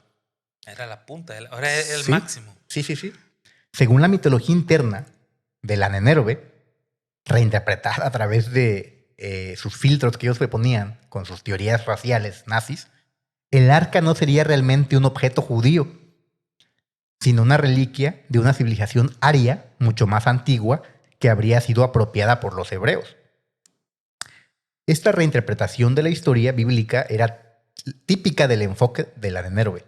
Cualquier objeto de poder Sí. o logro cultural significativo era atribuido a los arios, Sí. negando la originalidad y logros de otras culturas. Sí, creo que caigo ya también en razón en esa parte. Ujú. Ahora que ya mencionas esta reliquia, creo específicamente que ya todos lo querían atribuir a que tenía orígenes arios, Ujú. porque conservaba poder, porque debía ser de ellos, porque tenía sus raíces. Exacto. Creo que esa fórmula le funcionó a la Nennerve también para decir, ¿sabes qué? Aquí hay un objeto muy valioso y esto, o sea, le hacían una historia completa, ¿no? También Claro. a la persona que otorgaba a lo mejor el presupuesto para hacer estas expediciones, porque es lógico que se cuestionaban, ¿y para qué queremos esto? No, pues es que esto trae raíces arias, contiene poder, nos va a servir para ganar guerras. Entonces ya era también como una justificación de la Nennerve para poder, válgame la repetición, justificar los gastos o la Exacto. inversión que tenían ese departamento. Exactamente. Y yo creo que la dinámica le servía también a Hitler Ajá. como para enaltecer la campaña y la supremacía blanca. O sea, le Claro. atribuían cualquier investigación, Ujú. cualquier aparato que otorgara poderes, fuerza a un origen blanco, ario. Sí. Exactamente. Entonces, como que incluso se relaciona un poco con lo de la lanza, que decía que en la tuviera iba a tener el poder. Ujú. Creo Exacto. que era como de enaltecerse ellos mismos. Sí. Sí. Se le vinculaba siempre con orígenes arios a cualquier cosa importante para ellos, privándole del origen real que tuviesen. Si era propio de una cultura que no era aria, pues se decía que esa cultura se apropió Claro. indebidamente un objeto que sí lo era, según ellos. Edmund Kiss, un arquitecto y arqueólogo aficionado que trabajaba para la Nennerve, desarrolló la teoría de que el arca era, en realidad, un dispositivo tecnológico avanzado, posiblemente un generador de energía o un arma creado por una civilización aria prehistórica y más tarde utilizado por los israelitas sin comprender realmente su funcionamiento. Esta teoría se basaba en la interpretación de pasajes bíblicos que describían los efectos mortales de tocar el arca sin autorización, que se habla en la Biblia de que Sí. quien no la manipulaba con las debidas medidas moría. Ya ves que el arca, y se habla de que era usada por los israelitas, pues prácticamente como un arma. Ellos llegaban con ella a las regiones que iban a tomar para reconquistar la tierra prometida. Sí. Y automáticamente, con solo llevar el arca, los enemigos se morían. Mientras dormían por las noches en sus campamentos, pasaba un ángel de la muerte y ya no despertaban. Es uno de los famosos textos que se pueden leer bíblicamente y hablan del poder de esta arca Sí. que Dios mandó a hacer con medidas muy específicas. Se habla de que las medidas eran específicas, los materiales eran dichos por él, que debían de llevar. Entonces, una leyenda increíble. Deberíamos de tener un arca. Un arca. Pues mira, fíjate que la verdad del ocultismo y el misterio acerca de la Naneberbe es todo un misterio, honestamente. Como te decía ahorita, caigo en razón de que la justificación que tenían para la apropiación de estas reliquias como parte fundamental de su historia y de sus raíces, creo que ellos hicieron o crearon ese misticismo y lo forzaron a hacer que proviniera de la raza aria. Sí, es verdad. Y de esta manera, vinculado con lo que estás también tú comentando, la búsqueda del arca por parte de la Naneberbe siguió varias pistas simultáneamente. O sea, creían que con esta arca, esto es algo que debemos dejar bien claro, creían que con esta arca ellos podían ganar la guerra muy fácil, porque le atribuían un poder vasto. Porque se hablaba ya en los textos bíblicos que si bien ellos denostaban, volvemos al tema judío y a la cristiandad, sí se tomaban muy en serio estas narraciones de que el arca pues prácticamente hacía derribar murallas y vencer ejércitos. Entonces querían encontrarla para hacerle uso personal a favor del rey y ganar la guerra. Claro. Entonces fueron a buscarla de manera simultánea a varios lugares. Se organizó una expedición a Etiopía para investigar las afirmaciones de la Iglesia Ortodoxa etíope de poseer el arca de Axum, que se le conoce así allá. Equipos arqueológicos en la Sinaí, buscando el verdadero monte Oreb, donde el arca, se narra, había sido construida. Investigaciones en Jerusalén y áreas circundantes, buscando el sitio donde el arca podría haber sido escondida antes de la destrucción del primer templo, y estudios de antiguos textos cabalísticos y esotéricos que pudieran contener pistas sobre su ubicación. Otto Rahn, antes de centrarse en la búsqueda del Grial, habíamos hablado de él, también investigó posibles conexiones entre el arca y los cátaros del sur de Francia. Algunos textos estudiados por la Naneberbe sugerían que los caballeros templarios, estos de los que también se habla toda una leyenda, podrían haber encontrado el arca debajo del templo de Salomón durante las cruzadas y la habrían llevado a Europa. También la investigación se fue hacia ese lado. A la búsqueda de la Orden del Temple, los caballeros templarios, a ver si ellos habían guardado este artículo. La búsqueda del arca se intensificó después de la invasión de Etiopía por parte de Italia, que era aliada, hay que recordar, de la Alemania. Himmler utilizó sus contactos con los italianos para enviar asesores a fin de que pudieran investigar los monasterios etíopes donde supuestamente se guardaba el arca. Otros artefactos bíblicos buscados por la Naneberbe incluían el Urim y Tumim, misteriosos objetos oraculares mencionados en la Biblia que supuestamente permitían consultar directamente a Dios. La Naneberbe los interpretaba como dispositivos tecnológicos avanzados para la comunicación o la predicción. Y si habla la Biblia de estos artefactos, si tú buscas, vas a encontrar referencias a esto. La menora de oro del templo de Salomón, que según algunas teorías habría sido llevada a Roma después de la destrucción del segundo templo y luego robada por los visigodos. Expediciones de la Naneberbe buscaron este artefacto en cuevas del sur de Francia y de España. La vara de Aarón, que supuestamente podía transformarse en serpiente. Eso es otra de las famosas historias que se narran sobre todo durante el tiempo del Éxodo bíblico. Creo que es cuando la llegada de Moisés, ¿no? Y que van a ver a los faraones, al faraón particularmente, y lanzan una vara y se convierte en serpiente. Y estos, el faraón y su gente se sorprenden del poder. Entonces, bueno, se habla de esta vara que se transforma en serpiente y que podía hacer brotar agua de las rocas con las que vivían en el desierto y con un golpe pegaban y brotaba agua. Cantidad. Para los ocultistas de la Naneberbe, esto sugería un dispositivo tecnológico avanzado con capacidades de manipulación de la materia.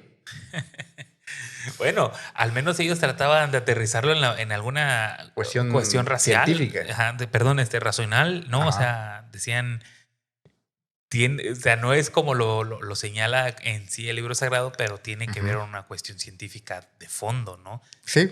Que habla sobre elementos químicos que cambian. No sé, la solidificación de la roca, sale el H2O, no sé. Sí, o sea, a todo le querían dar un tema racional, científico, más allá de lo místico o mágico que pudiera ser. Una fascinante teoría desarrollada por arqueólogos de la Nerve era la del tabernáculo. Decían que la tienda sagrada que albergaba el arca durante el éxodo funcionaba como un condensador electromagnético recolectando electricidad estática del aire desértico. Las descripciones bíblicas de la gloria de Dios descendiendo sobre el tabernáculo en forma de nube luminosa se interpretaban como fenómenos eléctricos. La Segunda Guerra Mundial interrumpió muchas de estas expediciones e investigaciones, pero la búsqueda continuó en los archivos y laboratorios alemanes, donde expertos analizaban artefactos ya adquiridos y estudiaban textos antiguos buscando más pistas. Irónicamente, mientras los nazis buscaban esos artefactos judíos por su supuesto gran poder, simultáneamente destruían comunidades judías, construían campos de concentración donde los encerraban para que sufrieran y pues arrollaban su patrimonio cultural por toda Europa. Lo irónico que te comentaba. Sí, una ironía grande. Sí. Dicho lo anterior, ahora entraremos a la búsqueda de artefactos nórdicos y nos referimos al Mjolnir y el Veximir. A ver. Si los artefactos bíblicos representaban para la Nerve tecnologías avanzadas apropiadas por los judíos, o sea, volvemos a que ellos creían que los arios las habían creado y que los judíos o los otros pueblos se las quedaban. Los artefactos nórdicos eran vistos como la herencia legítima y directa del pueblo alemán, objetos de poder creados por sus verdaderos ancestros. La mitología nórdica, con sus dioses guerreros, gigantes y magia rúnica, era particularmente atractiva para la ideología nazi. Heinrich Himmler, obsesionado con estas leyendas desde su juventud, veía a las SS como una especie de renacimiento de las antiguas hermandades guerreras germánicas. Entre los artefactos nórdicos más buscados estaba el Mjolnir, el martillo del dios Thor. Según las leyendas, No manches. Según las leyendas, este martillo siempre volvía a la mano de su dueño, como en las películas de Marvel. Sí. Que lo avienta y... Siempre ha sido así representado, ¿eh? Todos los independientes de Marvel siempre ha sido representado por el Nordir, ¿no? ¿Cómo se llama el Nordir? El Mjolnir. El Mjolnir, que siempre regresa a la mano del propietario. Sí, en las películas creo que últimamente, ¿no? De Marvel es donde más se le ha dado protagonismo a este artículo. Bueno, también se decía que podía controlar el trueno y el relámpago. La capacidad de dominar los elementos hacía del Mjolnir un símbolo de poder particularmente atractivo para los nazis, que creían que con él podían ganar la guerra. Claro. Pues imagínate, le tiras un rayo a los enemigos y adiós. Esa era la cuestión. La Nerve organizó excavaciones arqueológicas en toda Escandinavia, buscando evidencias de la existencia histórica de esos objetos místicos. En 1936 y 1938 se financiaron varias expediciones a Noruega, Suecia y Dinamarca, centradas en túmulos funerarios, vikingos, monumentos rúnicos y antiguos sitios de culto. Un hallazgo particularmente celebrado por la Nerve fue un pequeño amuleto del Mjolnir encontrado en un sitio de enterramiento, o sea, un sitio donde se enterraban muertos. Enterramiento, en Suecia, que fue llevado a Alemania y estudiado exhaustivamente. Los investigadores de la Nerve intentaron determinar si su aleación metálica tenía propiedades especiales. Analizaron los símbolos grabados en él buscando mensajes ocultos e incluso realizaron pruebas para ver si emitía algún tipo de radiación o algún campo electromagnético detectable. Otro objeto de gran interés era el Veximir, un símbolo mágico islandés, a veces llamado el compás vikingo o la rueda vikingordi, que supuestamente guiaba a los viajeros perdidos a través del mal tiempo y las condiciones adversas.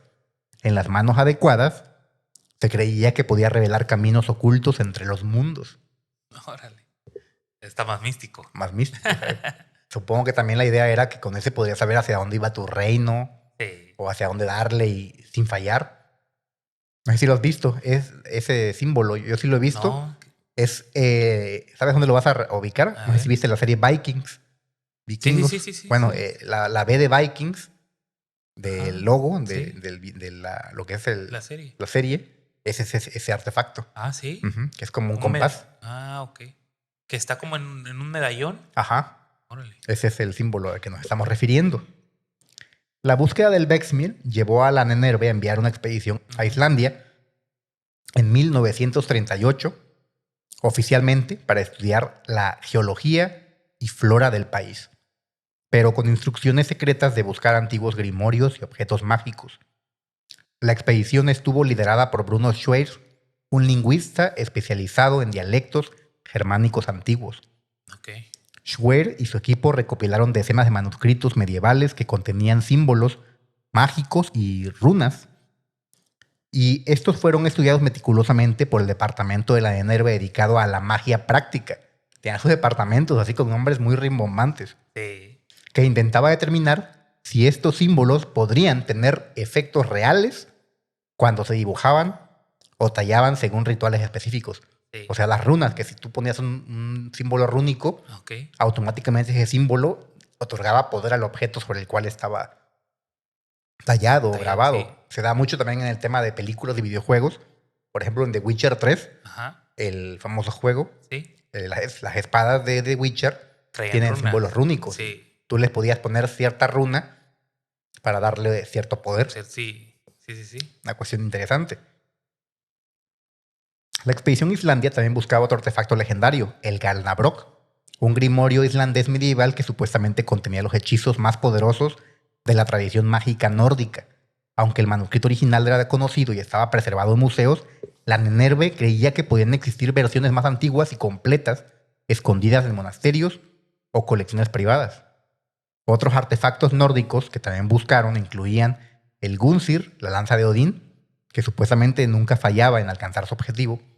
Esta búsqueda se entrelazaba con la de la lanza del destino porque creían ellos Ujú. que básicamente eran lo mismo, solamente llamados con forma distinta por distintas culturas. Sí. Otro artículo, el Draupnir, el anillo mágico de Odín, que cada 9 noches producía 8 anillos idénticos. Ok. Asimismo, este artefacto intrigaba particularmente a los investigadores de la Nerve interesados en la alquimia y la transmutación de los metales. Ok. El Brinsamen, el collar de Freya, que supuestamente otorgaba a su portador un carisma y poder de persuasión irresistibles, te hacía encantador, te hacía Brillante. con un poder de convencimiento. Oye, estos en Nenerve no buscaron el anillo de Sauron de casualidad, ¿no, compa? Podría ser. Imagínate, con los anillos de poder o con la piedra del arca de este Bilbo Bolsón que le robó a Smogot O con la varita de Saúco. anda la varita de Saúco. Pues si te fijas, el anillo de Odín se Sí. copiaba a sí mismo. Podría entrar ahí también vinculado con un poco con la leyenda del Sí. anillo. No, y de Sauron. mencionabas, amigo, toda la influencia. O sea, todo esto nace de esas influencias, ¿no? O sea, Sí. Seguro que influyó mucho en todo esto. Sí, en todo, la mayor parte de las películas de aventuras, de exploración y todo eso tiene que ver con reliquias, ¿no? Sí, la fascinación de estos temas viene de allá. En el anime también, Yu-Gi-Oh! habla También, de- Los artículos del milenio, ¿no? Ándale. Es cierto. Versos. Sí. Full Metal. Full Alchemist. Metal Alchemist también. Sí, una gran y vasta referencia. Hay que hacer un departamento de búsqueda de reliquias. Ujú. ¿Cómo ves? Vamos en búsqueda de las reliquias que le hayan faltado a la Nenerve. Encontrar, que casi fueron todas, ¿sabes? Exactamente. Bueno, sí. Pero más allá Ujú. de estos objetos que ya hemos narrado de Sí. origen nórdico, vikingo, Ajá. la Nenerve estaba obsesionada con el poder de las runas nórdicas. Estas no eran vistas simplemente como un sistema de escritura ella, sino que ellos creían que eran símbolos mágicos de poder inherente que, cuando se combinaban correctamente, Ujú. podían ejercer efectos en el mundo físico. Bien. Carl Maria Wiglut, conocido dentro del GCS como Weistor, fue el principal asesor de Himmler en asuntos rúnicos. Afirmaba poseer una memoria ancestral que le permitía recordar tradiciones mágicas germánicas de miles de años de antigüedad. Okay. Wegelut diseñó muchos de estos símbolos utilizados por la GCS, incluido el propio símbolo de la GCS, que son dos relámpagos, y que se le conoce como runas dobles, Sig, que significa victoria. La búsqueda de artefactos nórdicos continuó incluso durante las etapas finales de la guerra. En 1944, ya muy cerca al final, con los aliados avanzando por Europa y bombardeando ya a Alemania, Himmler todavía destinaba recursos importantes a equipos de la Ahnenerbe que exploraban cuevas en Noruega, donde según leyendas locales podían haberse escondido tesoros vikingos que incluirían objetos de poder mágico. Esto lo hacía él también como una forma desesperada de poder ganar la guerra de un plumazo. Sí. Creía, muy convencido en esto, de que si encontraba alguno de estos objetos tan poderosos, ¿no? El Mjolnir, por ejemplo, pues que ganaría la guerra en automático. Y si eso fuera real, pues sí, ¿no? ¿Qué no harías tú con el martillo de Thor? ¿Qué no haría? Imagínate. Sí. No, yo creo que andarías ahí jugando a, no sé, traerte algo... Volaría. Volar. Ah, porque también te permite volar. Exacto. Haría un nuevo squat. Como en Fortnite, ¿no? Creo que usan un martillo, ¿no? Sí. Bueno, dicho lo anterior, vamos a pasar a la etapa final ya de este tema, que son las consecuencias y el legado de estas búsquedas. Mientras millones morían en los campos de batalla y en los campos de exterminio, la Ahnenerbe seguía dedicando enormes recursos a buscar artefactos místicos que nunca encontrarían. Esto nos lleva a una pregunta inevitable. ¿Cuáles fueron las consecuencias reales de esas búsquedas obsesivas? Claro. A nivel práctico, las expediciones de la Ahnenerbe fueron un fracaso casi total en términos de sus objetivos principales. No encontraron el Santo Grial, ni el Arca de la Alianza, ni el Mjolnir, ni evidentemente algún dato sobre la existencia de Shambhala o la Atlántida. Ningún artefacto divino con poderes sobrenaturales fue descubierto. Sin embargo, estas expediciones tuvieron consecuencias trágicas. Primero, el saqueo cultural, que hablábamos. Las expediciones de la Ahnenerbe robaron sistemáticamente artefactos culturales, religiosos e históricos de los países que visitaron. Miles de objetos, desde estatuas tibetanas, manuscritos medievales, momias, hasta runas escandinavas, no dejaron nada. Sí, que se hacían pasar que iban a hacer estudios de fauna, de geología. ¿Te acuerdas, no? Que cuando fueron a Shambhala. Exactamente. Todo esto pues fue llevado a Alemania y muchos de estos artefactos a la fecha siguen sin ser encontrados. Están desaparecidos y no se sabe su paradero. Otro aspecto sombrío fue la conexión entre la Ahnenerbe y las políticas raciales del régimen. La búsqueda de pruebas de superioridad aria y de antiguos imperios arios sirvió para justificar ideológicamente el Holocausto. Más directamente, algunos miembros de la Ahnenerbe participaron en experimentos humanos atroces. El mismo Bruno Beger seleccionó personalmente 86 prisioneros judíos en Auschwitz para ser, pues, desvividos y esqueletizados como parte de una colección anatómica destinada a documentar características físicas de las inferior race. Otros investigadores de la Ahnenerbe realizaron experimentos letales sobre la hipotermia, presión atmosférica y resistencia al dolor, justificando estas atrocidades como necesarias para encontrar límites de la potencia del ser humano. Qué tristeza, la neta. Sí. A nivel estratégico, la obsesión con lo oculto representó una distracción significativa del esfuerzo bélico alemán. Mientras muchos científicos alemanes buscaban artefactos míticos en cuevas pues alejadas, los aliados desarrollaban radar, armas y finalmente la bomba atómica. Sí, se centraban más en cuestiones bélicas. Era como un departamento, como los que manejan algunos trabajos de los que se quejan y que dicen que es un departamento de cosas que resultan totalmente innecesarias. ¿No? Exactamente. Paradójicamente, estas expediciones de la Ahnenerbe también tuvieron un impacto en la cultura popular, que es de lo que hemos venido hablando también. La imagen de arqueólogos nazis buscando artefactos místicos ha inspirado innumerables películas, novelas, videojuegos. Está la franquicia de Indiana Jones, que ya hablábamos. y los juegos de Tomb Raider, Uncharted, Wolfenstein. Esta romantización a veces oscurece la realidad mucho más siniestra Claro. y mundana de lo que sucedió. Finalmente, está el legado de las teorías conspirativas. Actividades secretas de la NRB han alimentado décadas de especulaciones sobre lo que realmente encontraron. Teorías sobre bases secretas en la Antártida, tecnología alienígena recuperada o supervivientes nazis escondidos en Sudamérica, Sí. con artefactos de gran poder, continúan proliferando. Lo cierto es que el destino final de estos artefactos recopilados por la NRB sigue siendo un misterio. Cuando los aliados se acercaban a Berlín, grandes cantidades de documentos y objetos fueron destruidos o escondidos.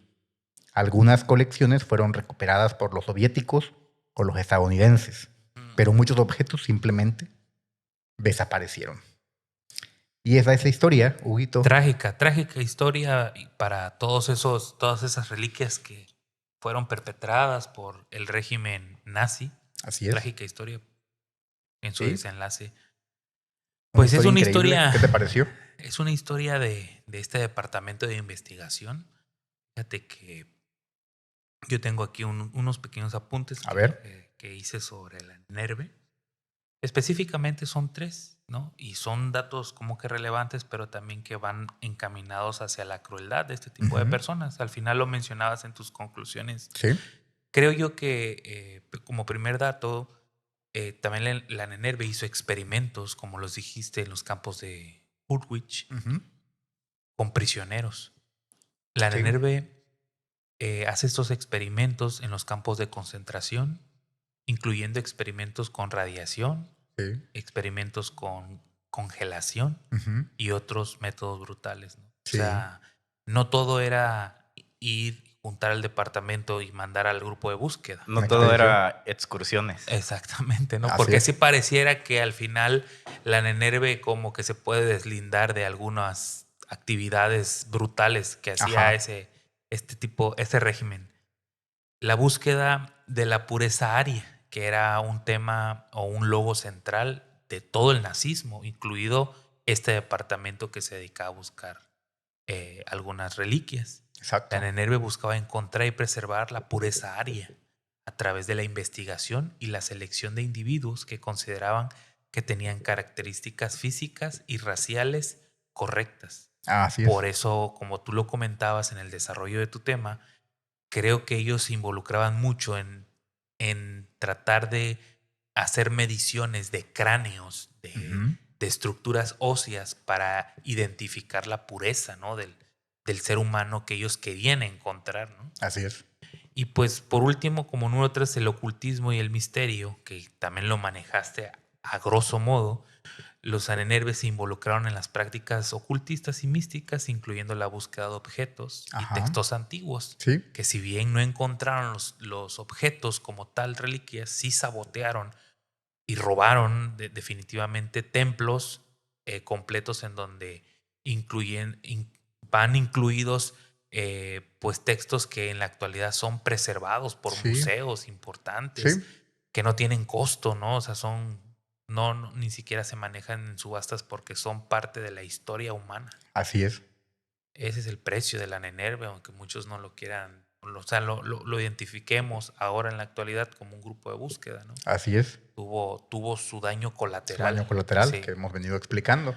Sí, amigo, pues excelente. Sí. Una vez más. Yo como conclusión diría que a través de esta narrativa tan peliculesca, hemos viajado a los rincones oscuros de la historia, siguiendo estas expediciones de la NERVE. Una vez más. En su obsesiva, búsqueda de artefactos divinos y objetos de poder místico.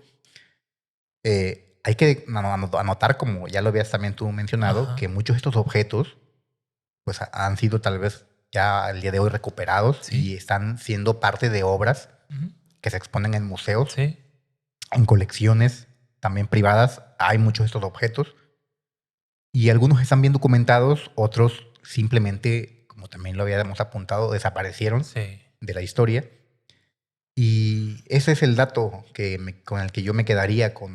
Ya había narrado el daño colateral de estas expediciones, lo horrible que también fue usar estas investigaciones, sobre todo las raciales, para justificar sus teorías tan De locas supremacía. de supremacía. Claro. Es que habían hecho estudios en cráneos y esto lo Sí. usaron para justificar ellos Sí. todo el holocausto. De hecho, en algún momento, y es muy citado, que llegaban y medían ciertas estructuras Sí. faciales, ¿no? Así es. Los nazis a los judíos, Así es. etcétera. Y por un lado está lo apasionante y peliculesco que fue estas expediciones, y por otro lo crudo y triste de las investigaciones raciales que también se hicieron durante estas expediciones que llevaron a sufrimiento de mucha gente. Y eso es algo que también hay que recordarlo. Sí. Pedro, ¿alguna conclusión que tengas tú sobre este tema? ¿Alguna opinión?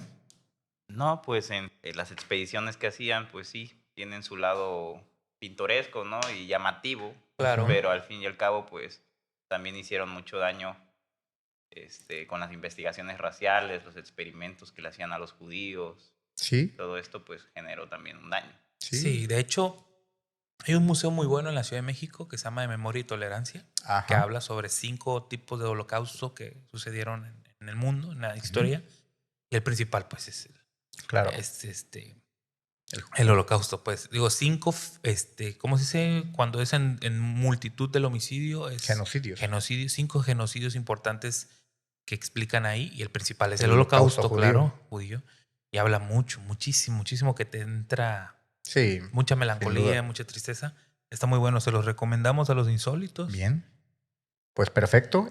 Insólitos, gracias por acompañarnos en esta sesión. Esperamos que les haya agradado este tema tan interesante, tan de película, tan evocador de Sí. Indiana Jones, Sí. de videojuegos. Sí. De hecho, novelas. está el videojuego, amigo, te lo quería recomendar también antes de concluir. Ajá. Es el del Príncipe de Persia, La Ok. Corona Perdida también. Habla Bien. específicamente de un Ujú. tesoro que tiene poder. Ah, perfecto. Específicamente como lo que buscaban los Aneberbes. ¿No? Yo quiero- Y que En también Enemies. se juegue en toda la trilogía de Wolfenstein. Habla exactamente, prácticamente de esto. Y más recientemente quiero recomendar el juego nuevo de Indiana Jones, Ujú. que salió hace muy ok. poco. De hecho, estuvo nominado a varios premios porque está muy bueno. Y ese sí bebe así, pero a raudales, porque de hecho el enemigo son los nazis en el juego y están buscando artículos de ese tipo. Bueno. Artículos místicos, mágicos, religiosos. Claro. Y Indy, el protagonista, Indiana Jones, Ajá. viaja por varios rincones de la Tierra. Va desde Sudamérica a Egipto, Bien. pasando por Europa, pasando al Himalaya, buscando artículos de esta naturaleza. Entonces, bueno. si quieren ya vivirlo más Sí, como en la homologa realidad, mucho. jueguen Indiana Jones y el Círculo Perdido. Ok. No nos están pagando la publicidad, pero es un bueno, juegazo es y una buena recomendación. es una buena recomendación. Entonces, adelante, amigos. Las películas de Hellboy también. Sí. Son buena, Efectivamente. buena homologación, claro. Claro, y también recomendadísimas. Y bueno, esperamos que esta exploración los haya llevado a volar su imaginación, les haya perturbado, y cómo la historia a veces trae cosas tan increíbles. Si tengan comentarios sobre esta cuestión o sobre Sí, que lo dejen alguna en la caja duda, de comentarios, claro. déjenlo en la caja de comentarios. Podremos ahí ponernos en contacto y charlar al respecto. Sí. Si tienen algún tema que les interese, lo pueden también ahí señalar, Bien. comentar. Y no duden en contactarnos a través de estos medios, a través de nuestras redes sociales. Como ya lo saben, estamos en varias redes. Sí. Estamos en En Facebook, Facebook. estamos en X, YouTube, estamos en YouTube, estamos Principalmente. también en TikTok. en TikTok, y ahorita ya estamos estrenando los primeros capítulos en Spotify. En Spotify. Para que también nos escuchen. Exactamente. Versión música. Tienen ahí para elegir, donde más les agrade, Sí. escucharnos, vernos, a la carta. Entonces, amigos, nos despedimos y esperamos verlos en la próxima sesión. Esto fue La Sociedad de lo Insólito. Hasta luego, amigos. Hasta luego.